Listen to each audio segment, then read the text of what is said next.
What's up YouTube, Graylan Stewart here again with another video. I'm a virtual wholesaler and entrepreneur, just using this channel to share my knowledge and share my real life experiences with wholesaling and how we operate in my business every single day. So this video is going to be quick and short, just kind of going over the cheapest way or even mostly the free ways to get sellers. Okay, so we're talking about seller leads, which are the people that you want to contact when you're looking for properties to get under contract, right? So there's a couple of ideas that I have that you can get free or almost free seller leads, okay? So it takes a little more work to get free leads, obviously, as opposed to buying them. However, free is always better. And if you're doing this kind of starting out, free is especially better at that point because you're just getting going. Obviously, if you have money, you can shorten the timeline as far as when you get deals, how fast you get them. But if you're just starting out and you don't have much money, these are just a couple of ideas that you can do for free or almost free, okay? So the first one is obviously driving for dollars, which a lot of you have probably heard that term if you've been looking into wholesaling at all. So driving for dollars is literally driving for dollars. So you're really looking for really distressed and, oops, sorry about that, just kicked the camera. So you're looking for distressed houses that need some work, okay? And so the telltale of these houses are really, if you're just driving a neighborhood, now some neighborhoods actually, most of the houses look like what we're looking for. If it's in the ghetto or the terrible areas of town and that kind of thing, then a lot of times, almost every house can be a lead for you. However, if you can find a decent neighborhood that's got some definite eyesores in that neighborhood, those are the houses that you want to pursue because those are typically bigger ARV, which means, it's more desirable. The average family can afford a home in that area, and it's an area where they would likely not mind having their kids go to school or walk the streets and that kind of thing. So, but at the same time, there's deals in every type of neighborhood, whether it's the super fancy neighborhoods or the super ghetto or nasty neighborhoods. There's deals everywhere. So, driving for dollars. Some of the signs that you see on these distressed houses, if you wanted to take notes or just kind of keep this in the back of your mind, a lot of times the roof is really dilapidated looking. It looks like it's obviously needed to be replaced for probably years and years, or sometimes it even has a little sway in the roof to where it's kind of, got a little dip in it, or you can just see from the street, some of these houses have 5, 6, 7, 8 layers of shingles on them, which you should never have more than 1 or 2 layers, honestly.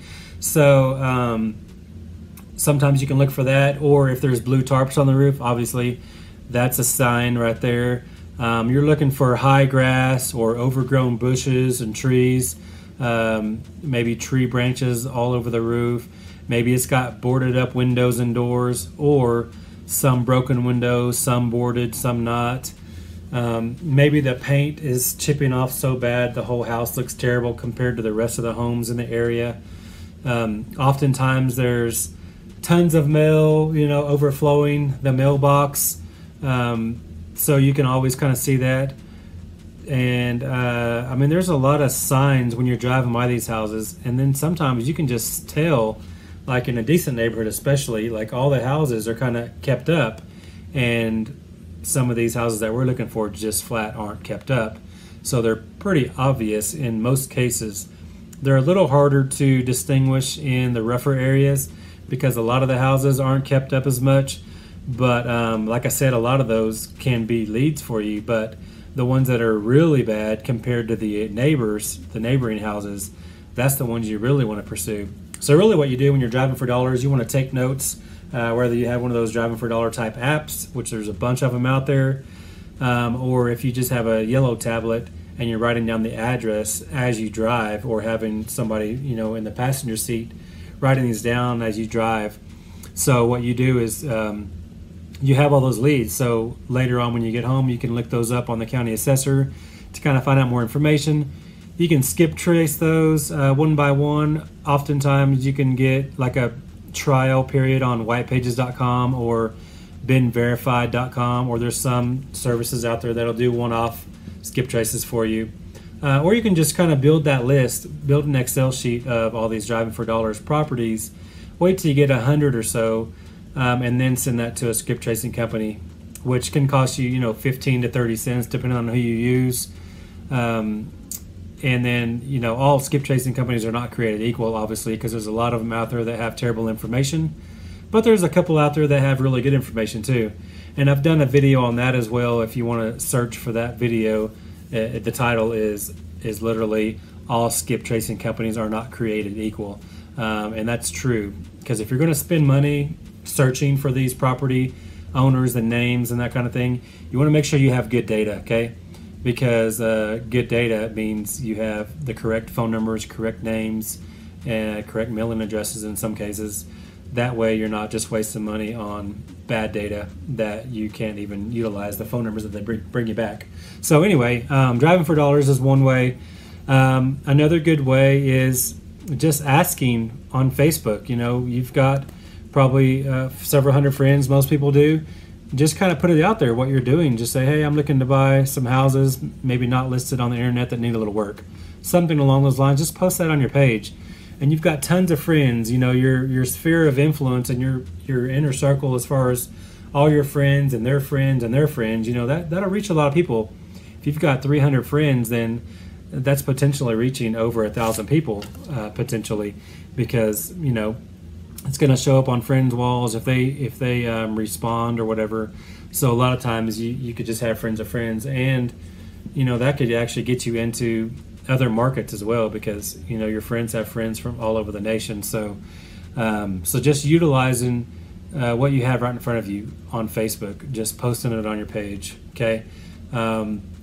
Another way you can get some free leads is at the county. All of your counties have public information. So you can pull probate lists from the county. You can pull oftentimes like water shutoff lists or eviction lists, tax delinquent lists. Sometimes they charge a little bit for these just for their trouble, but it's usually, $50, $100, something like that. It's not a lot of money. So they're free or almost free. And you can get them free. You can go pull probate lists on your own, or find somebody to go do it for you or whatever, but it's super inexpensive for these types of lists. And honestly, the lists at the county are the best lists there are, period, because that's where all the data is compiled. So all these companies that provide lists, they have to get that information from somewhere. So by the time, ListSource or whoever else, ListSource is a good resource for sure, but by the time they get data, it could be a month old.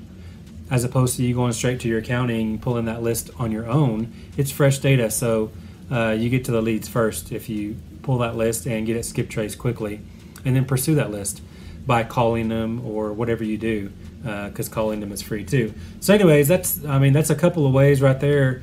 But obviously, friends and family, just word of mouth in general. If you just put it out there on what you're doing, just say, hey, I'm a real estate investor, or whatever you want to call yourself, or I'm a wholesaler, or I buy houses, buy and sell houses. That's easy because people understand that. Just say, do you know anyone, or get a couple of t-shirts made. That doesn't cost much money either, that I buy houses, and wear that around in Walmart or whatever, any kind of grocery store. People notice those things more often than you think, and that can bring you some leads here and there. Also, another super cheap way is to get one of those magnetic signs for your car or your truck. Just put it on the door or on the back of your vehicle.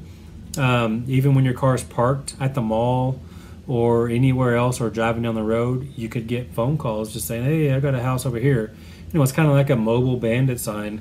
Bandit signs cost money, and they're $2 or $3 a piece, and you got to do several hundred every single week to get deals from that. So it can be cost effective if you actually do it right. But having a sign in your car, you can get those made for $30, $40 at any sign store in your local area, and then they'll make it for you. You just put the magnet on the side of your car, and it's removable, so it's not like you have to have it on there all the time. If you don't want it on there when you go certain places or whatever, then take it off. But that's definitely a free or super cheap, almost free way to get leads. But probably one of the best ways, and it's definitely free, you can actually just offer a bonus because that kind of entices them. When you're driving around in these neighborhoods, when you're doing the driving for dollars thing or not, just in your own personal neighborhood even, you can talk to your mailman and just tell them what you do and say, hey, do you notice any vacant houses? Because obviously they deliver mail every day in those areas, so they know better than anyone which houses are vacant. Because vacant properties are typically distressed or they're at least empty, so people probably are motivated to sell because they're just sitting there, collecting dust or whatever you want to call it. They're just sitting there and not being utilized and costing them money because they got to pay to maintain that still, property taxes, maintenance on the lawn, all those things. So a lot of times they don't have the money and they don't do that, and that's why you can kind of tell that they're a vacant house. But anyway, offer your mailman $500. Just say, hey, if you bring me a list of houses that you know are 100% vacant, here's my card, here's my name and phone number. Text me these addresses. If I'm able to buy any of these, I'll give you $500. Because your average wholesale deal nationwide is about $7,500. In our business, it's at this very moment, it's about $12,500.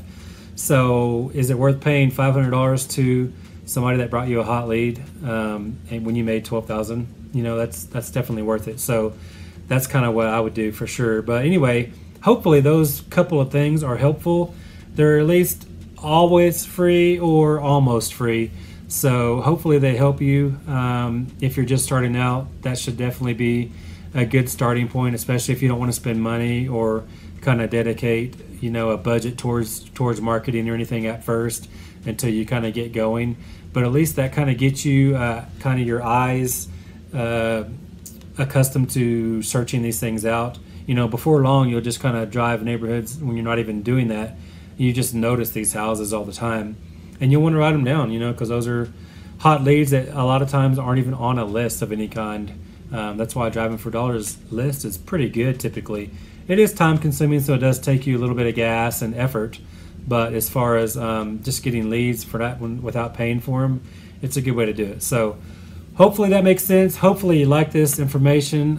If you like this video, please give me a thumbs up. I'd love to have you as a subscriber. Thank you for the videos you've already watched and the videos you will be watching. So I appreciate it for sure. Definitely drop me a comment. Let me know what you think. Let me know if there's other videos you'd like me to do. And just give me your thoughts. What's some other cheap or free ways that you found that you can find leads. So anyway, goodbye for now. Thanks for watching, and I'll see you in future videos. Thanks a lot.